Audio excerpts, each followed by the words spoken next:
Hey Junior, I know you're a big YouTuber, so this video is for you. Here's the basics of putting a crown on a Crossman. This is a pretty typical plastic Crossman muzzle guard sight assembly. You've got something a little different than this. You just put a block of wood underneath it and give it a few taps with a hammer. This one's already been off, so it comes off very easily. The first time off, you'll find that there's a little bit of adhesive between the barrel and the thing, so it needs a little bit of a firmer tap to get it off. Once you have this off, you'll see your crown. This crown's already been done, so we won't actually do this crown. This is roughly what you're going to be looking for when you're done. I prefer to use this type of a drill. It gives me a lot of control. You can use this type of a drill. Just make sure that the speed is never any faster than about like that.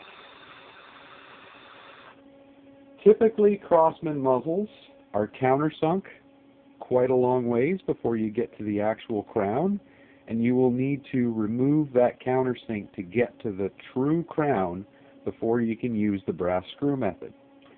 To do that, I use one of these. It's a round ball abrasive. You can use this size is about 1/2 of an inch, up to about 3/4 of an inch is manageable. So anything up to about that size, as long as it has a round ball shape on the end, it should work well for you. Simply place that in the end of the drill, tighten up.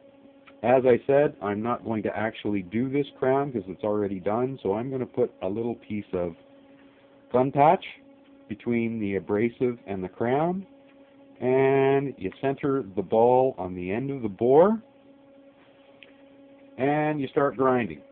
If you grind merrily away with the drill straight up and down like that, you will end up with something called a rouleau triangle. And you definitely do not want to end up with a rouleau triangle.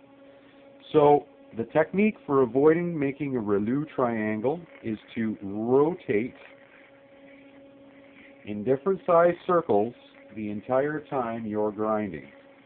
Tight circles, big open circles, and you continue grinding. It takes about 5 minutes to do it with this hand drill until you end up with a parabolic shape that is cut all the way into the original bore. Once you have that all done,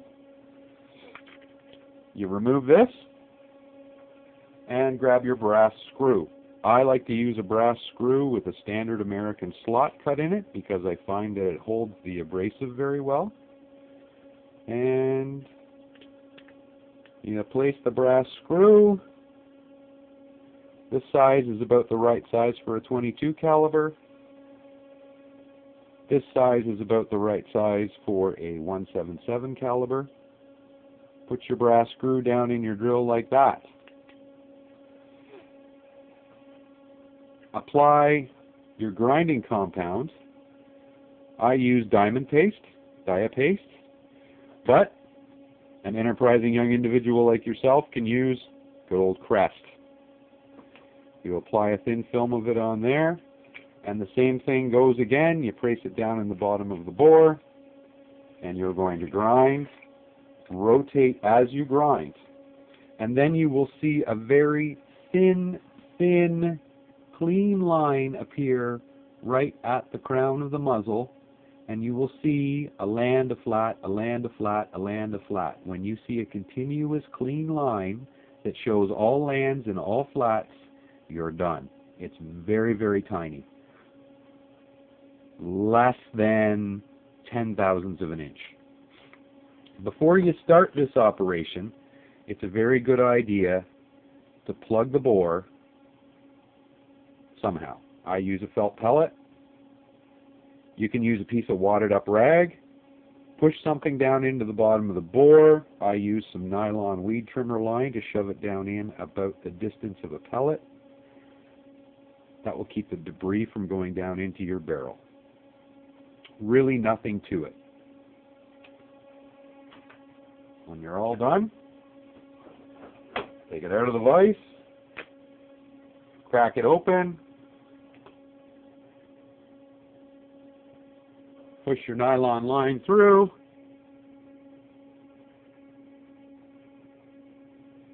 Poke out your cleaning or your whatever you've used for a wadding down in there.